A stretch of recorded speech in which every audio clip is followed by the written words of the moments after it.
मैं वैसे देखने जाऊँ तो वेस्ट इंडीज में एज एन ड्रोन डायरेक्टर काम कर रहा हूँ मैं काफी टाइम से। एंड मैं बाय प्रोफेशन अगर बात करें जाऊँ तो बोलते ना, मैं एक होंडा डीलरशिप में, फोर व्हीलर की डीलरशिप में जॉब करता हूँ as an general manager service department में। अप्रोक्सीमेटली कुछ 50-60 जनों का स्टाफ है जो मेरे अंडर काम करता है। जिनको यहाँ पर भी जो ट्रेनिंग प्रोवाइड करनी होती है उनको भी मैं ही ट्रेनिंग प्रोवाइड करता हूँ। तो ये मेरे लिए बोलते ना बहुत बोलते ना मजे का सब्जेक्ट है। तो मैं मजे लेके भी समझाऊंगा एंड मैं भी ये कोशिश करूंगा आप भी ये जो प्रैक्टिकली मैं सब बताऊंगा, मैं ये जो पीपीटी में शो करूंगा, आप लोग भी अच्छी तरह समझे। कहीं पे भी कुछ डाउट है, कुछ भी ऐसी बोलते ना चीज है जो आपको नहीं समझ में आई है, at end of the session में मैं क्वेश्चन आंसर सेशन में रखूंगा। ठीक है, वहां पर आपके जो भी सवाल है वो आप वहाँ पे पूछ सकते हो। मैंने ऐसी ऐसी चीजें कवर करने की कोशिश की कि एंड ऑफ द सेशन आपको सवाल होने की जरूरत ही नहीं पड़ेगी। लेकिन फिर भी कभी कभी भी आपको डाउट है तो आप एंड ऑफ द सेशन एक क्वेश्चन आंसर का सेशन रहेगा, उसमें आप पूछ सकते हो। ठीक है। So what is over mac drive nano energizer, आपको पता ही है लॉन्च 18 जून 2020 को हो चुका है। ठीक है, four wheeler and two wheeler के पैक में आपको एमआरपी डीपी दोनों पता होगी। ठीक है, अगर नहीं पता है तो आपके अपलाइन या आपके जो भी टीममेट्स हैं उनको पूछ लीजिए, क्योंकि ये आपके मुंह पे अभी रहना जरूरी है, क्योंकि ट्रेनिंग के बाद आप बोलते ना काफी ये चीज अच्छी तरह से आप सेल कर पाओगे, सब लोग को नॉलेज शेयर करके। ठीक है, तो ये थोड़ा इंट्रोडक्शन है, फर्स्ट स्लाइड है। हम लोग स्लाइड में किस तरह जाएंगे, हम लोग कौन से स्टेप हम लोग सीखेंगे, तो आप देख सकते हो शुरुआत में इंट्रोडक्शन हम लोग पहले लेंगे। ठीक है, उसके बाद हम लोग देखेंगे what is lubrication system, lubrication system क्या होती है, उसकी रिक्वायरमेंट क्या होती है। ठीक है, उसके बाद हम लोग देखेंगे व्हाई इट्स इम्पोर्टेंट, लुब्रिकेशन की रिक्वायरमेंट क्या है, इंपॉर्टेंट क्यों है, लुब्रिकेशन इतना जरूरी क्यों है।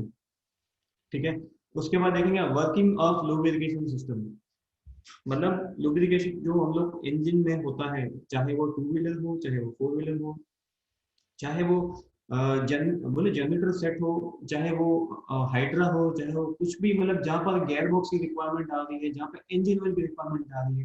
ठीक है, वहां पर लुब्रिकेंट की रिक्वायरमेंट क्यों होती है। ठीक है, उसके बाद हम लोग आएंगे हमारे टॉपिक पे जो मैकडराइव है हमारा, मैकडराइव काम कैसे करता है, उसका बेनिफिट क्या है, थोड़ा सा हम लोग प्रैक्टिकल भी देखेंगे उसके बारे में। ठीक है, उसके बाद हम लोग देखेंगे एफएक्यूज, फ्रीक्वेंटली आस्क्ड क्वेश्चंस, जो आपको मार्केट में जाते हो, जो मार्केट में आपको क्वेश्चंस आते हैं आपको कि इसका क्या बेनिफिट है, मतलब ये कैसे यूज होता है, आपके सब क्वेश्चंस इसमें मैंने कवर करने की कोशिश की है। ठीक है, उसके बाद हम लोग पूरा सेशन समराइज करेंगे कि हमने क्या क्या सीखा। ठीक है, उसके बाद लास्ट सेशन ये रहेगा कि क्वेश्चन आंसर जो आपके सवाल आते हैं वो आप यहाँ पर पूछ सकते हो। ठीक है, उसके बाद हम लोग सेशन एंड कर देंगे। स्लाइड काफी छोटी है, 11 पीपीटी की बोला स्लाइड्स है, पीपीटी 11 स्लाइड्स की है। तो स्लाइड्स कम है लेकिन यहाँ पर कंटेंट बहुत ज्यादा है। हम वीडियोग्राफी भी देखेंगे यहाँ पर, कम से कम 3 से 4 वीडियोग्राफी जो हम लोग देखेंगे एक्चुअल में यहाँ पे। ठीक है ना, तो हमें नेक्स्ट स्लाइड पे आता हूँ जो कि है इंट्रोडक्शन टू लुब्रिकेटिंग सिस्टम। तो मैं एक वीडियो के जरिए आपको बताना चाहूंगा कि लुब्रिकेशन की रिक्वायरमेंट क्या है करके।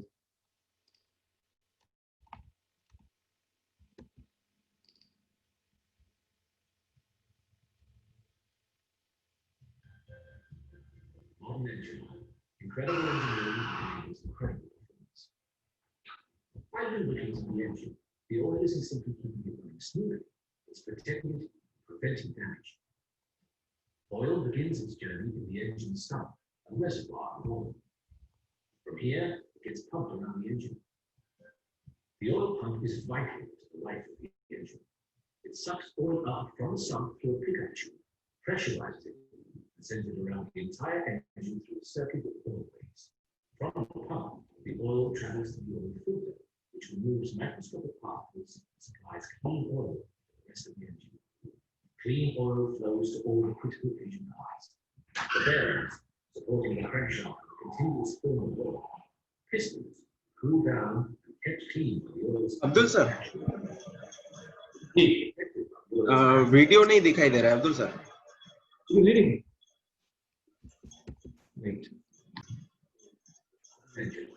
Incredible engineering that enables incredible performance. By lubricating the engine, the oil isn't simply keeping it running smoothly, it's protecting it, preventing damage. Oil begins its journey in the engine's sump, a reservoir of oil. From here, it gets pumped around the engine. The oil pump is vital to the life of the engine. It sucks oil up from the sump through a pickup tube, pressurized.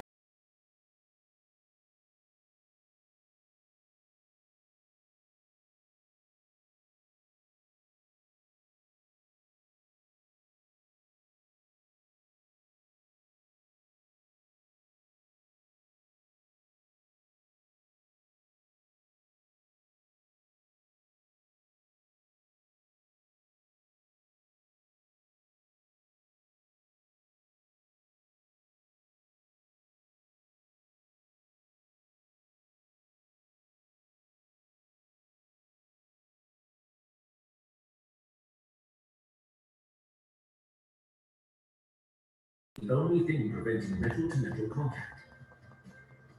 Returning to the sump when oil return chunks, the oil completes its journey. This whole journey can take as little as 5 seconds. Throughout the oil's journey, its primary function is to protect. It does this in many ways, reducing friction and metal-to-metal contact, reducing wear throughout the drive, and reducing harmful deposits.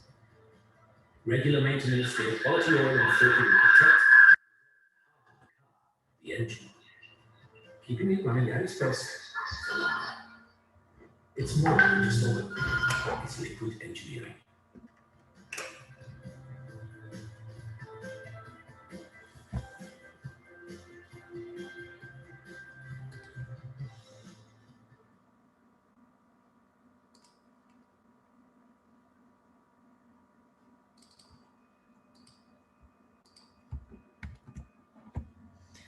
I hope इसमें आपको समझ में आएगा कि engine oil की requirement क्यों है, क्योंकि इंजन ऑयल कहाँ से कहाँ फ्लो करता है वो हम लोग आगे की स्लाइड में देखेंगे। अब यहाँ पर मैंने शुरुआत में क्वेश्चन पूछा था कि किसके पास बाइक है, किसके पास टू व्हीलर है, किसके पास फोर व्हीलर है। मैं थोड़ा सा अदर देन प्रेजेंटेशन में बेसिक चीज़ें मैं आपको शेयर करना चाहता हूँ कि जनरली जो गाड़ी होती है उसका इंजन होता है, ठीक है, वो बोलते हैं कंपेरेबल है अपने ह्यूमन बॉडी के, ठीक है। ह्यूमन बॉडी के कंपेरेबल कैसा रहता है, जैसे कि उसमें इंजन रहता है, इसमें हमारा हार्ट रहता है, वहां पर फिल्टर के लिए प्रोसेस रहती है हमारी किडनी हो गई, ठीक है, हार्ट की भी फिल्टर की रिक्वायरमेंट रहती है। एंड यहाँ पर इंजन में रहता है एयर फिल्टर वगैरह रहता है, ऑयल फिल्टर रहता है जो लिक्विड फ्यूल फिल्टर करता है, एयर फिल्टर करता है। अब हम सुबह में कभी भी हम लोग व्हीकल स्टार्ट करते हैं, ज्यादातर फोर व्हीलर में आपको ये नोटिस किया जाएगा कि जब व्हीकल स्टार्ट होती है तो हम लोग क्या करते हैं, हमारी क्या हैबिट रहती है कि इंजन स्टार्ट किया और बस निकल लिए, चल दिए, ठीक है। लेकिन आप लोगों को पता है कि जब आप इंजन स्टार्ट करते हो और डायरेक्टली आप गाड़ी आगे निकाल लेते हो, ठीक है, इंस्टेंटली आप ड्राइव करने लगते हो, उससे नुकसान क्या होता है, आपके इंजन को कितना नुकसान होता है, ठीक है, आपके इंजन का लाइफ स्पैन कितना कम हो जाता है। उसका रीजन मैं बता रहा हूँ, क्योंकि इंजन ऑयल जो रहता है आपके बोलते ना, इंजन ऑयल नीचे संप में रहता है, नीचे मतलब एकदम तलिए पे रहता है, तलिए पे रहता है। जब इंजन स्टार्ट होता है ना तो इंजन को ऑयल को ऊपर आने में काफी टाइम लग जाता है, इतना टाइम लगता है कम से कम 30 सेकंड टू 1 मिनट का टाइम लगता है इंजन को स्टेबल होने में। लेकिन हम लोग क्या करते हैं, स्टेबल होने का हम लोग कभी भी टाइम नहीं देते। सेम एज जब हम सुबह में उठते हैं, कि हम लोग इंस्टेंटली भागने लगते हैं कि पहले वार्म अप करते हैं, पहले उठ के पहले हार्डली 30 सेकंड्स हम लोग बैठे रहते हैं यहाँ पे, ठीक है ना, उसके बाद 30 सेकंड बैठे रहते हैं, उसके बाद हम लोग वार्म अप करते हैं, उसके बाद हम लोग ब्रश करते हैं या हम लोग नहाने जाते हैं, वॉशरूम जाते हैं, उसके बाद हम लोग अगर एक्सरसाइज करना हो तो उसके बाद जाते हैं। कभी भी हम लोग सुबह में उठते बराबर ही हम लोग नहीं भागते हैं, ठीक है। वैसे ही जिस तरह हम लोग को वार्म अप की रिक्वायरमेंट होती है, हम लोग उठ के डायरेक्टली नहीं भाग सकते, उसी तरह इंजन को भी रिक्वायरमेंट होती है कि वार्म अप होने की, क्योंकि इंजन जब तक ऊपर सर्कुलेशन नहीं होगा, ठीक है, तब तक वो इंजन बिना ऑयल के घूमता रहेगा। अगर उस कंडीशन में अगर आप ड्राइव करते हो तो आपकी गाड़ी के इंजन की लाइफ स्पैन कम होने के चांसेस हैं, ठीक है, वेयर एंड टियर होने के चांसेस हैं, ब्लैक स्मोक होने के चांसेस हैं, आपके व्हीकल का माइलेज कम होने के चांसेस हैं। इसलिए आप देखोगे ऐसे जो भी इस तरह चलाता है उनकी गाड़ी के इंजन लाइफ स्पैन जो है, लेकिन जो गाड़ी को बोलते ना अच्छे से केयर करता है, वार्म अप के लिए टाइम लेता है, रेगुलर इंटरवल पे अगर इंजन ऑयल चेंज करवाता है, रेगुलर इंटरवल पे उसकी सर्विस करवाता है, तो उसकी गाड़ी आप देखोगे सालों साल चलती रहेगी विदाउट एनी हैसल। ठीक है, ये होता है बेसिक रिक्वायरमेंट, बेसिक नीड जो हम लोग जो नहीं करते हैं। ठीक है, अब लुब्रिकेशन की रिक्वायरमेंट क्यों होती है, व्हाई लुब्रिकेशन इज इंपॉर्टेंट? तो आप यहाँ पर देखोगे इट्स रिड्यूसेस फ्रिक्शन। मतलब लुब्रिकेट क्या करता है, आपने जो वीडियो में देखा, जो भी मूविंग पार्ट्स होते हैं वो मूविंग पार्ट्स के बीच में एक लेयर बनाता है ऑयल की। वो ऑयल की लेयर क्यों रिक्वायरमेंट है, आपको मैं प्रैक्टिकली बताऊंगा इस स्लाइड के बाद। लेयर इसलिए रिक्वायरमेंट है ताकि वो भी जितने भी रोटरी पार्ट्स हैं, रोटरी पार्ट फ्रीली मूवमेंट हो सके। अगर वो फ्री मूवमेंट नहीं होंगे तो क्या होगा, हम जरा देखते हैं। आपके साथ में पानी और ऑयल आप तैयार रखिएगा। ठीक है, आगे आप देखिए प्रिवेंटिंग मशीन वेयर। आप देख सकते हैं साइड में फोटोग्राफ है आपके, जो इंजन के अंदर का फोटोग्राफ है, जो आप ब्लैक मार्क्स देख रहे हैं। ठीक है, ये वियर है एक टाइप का, मतलब वो घर्षण जिसको बोलते हैं ना, जो हमारे इंजन ऑयल, हमारा पिस्टन रहता है हम लोग का, इंजन रहता है, इंजन के अंदर का भाग है ये अंदर का भाग है, ये इस तरह घसता है और इस तरह आप देख सके स्क्रैच मार्क्स आपको दिखाई दे रहे होंगे इसके अंदर। ठीक है, कोलोजन प्रोटेक्शन, आपका लुब्रिकेशन जो है कोलोजन भी प्रोटेक्ट करता है। ठीक है, उसके बाद cooling bye dissipating heat from surfaces, आपका इंजन ऑयल कूलिंग भी देता है आपको हीट से। वो हीट किस तरह होती है, कूलिंग किस तरह आपको मिलेगी, मैं आपको आज प्रैक्टिकल में बताऊंगा मैं। सीलिंग क्या करता है, दो सरफेस के बीच में एक लेयर बना देगा ऑयल की, और वो एक टाइप की बोले सीलिंग प्रोवाइड करता है ताकि दोनों मेटल टू मेटल कांटेक्ट ना हो। ठीक है, cleaning by transporting contaminant filter particles to filters. ठीक है, आपके जितने भी पार्टिकल्स होते हैं जो इसके अंदर इंजन के अंदर घूमते रहते हैं, जो माइनर मतलब नैनो पार्टिकल्स रहते हैं, वो पार्टिकल्स को भी फ्री करता है वो थ्रू ऑयल फिल्टर। वो ऑयल फिल्टर क्या होता है वो भी मैं आपको यहाँ पे बताऊंगा। अच्छा, मैं बताना चाहूंगा, लास्ट 1 मिनट है हमारे पास, ये 1 मिनट में ये सेशन पूरा हो जाएगा। उसके बाद आप रिज्वाइन करिए, आपके हाथ में पानी और ऑयल आप तैयार रखिए ताकि हम लोग इसके बाद प्रैक्टिकल वो चीज कर सके। ये मशीन वेयर कैसा होता है, कूलिंग कैसी होती है, हीट किस तरह होती है इसके इंजन में, वो मैं आपको यहाँ पर प्रैक्टिकल करके बताऊंगा।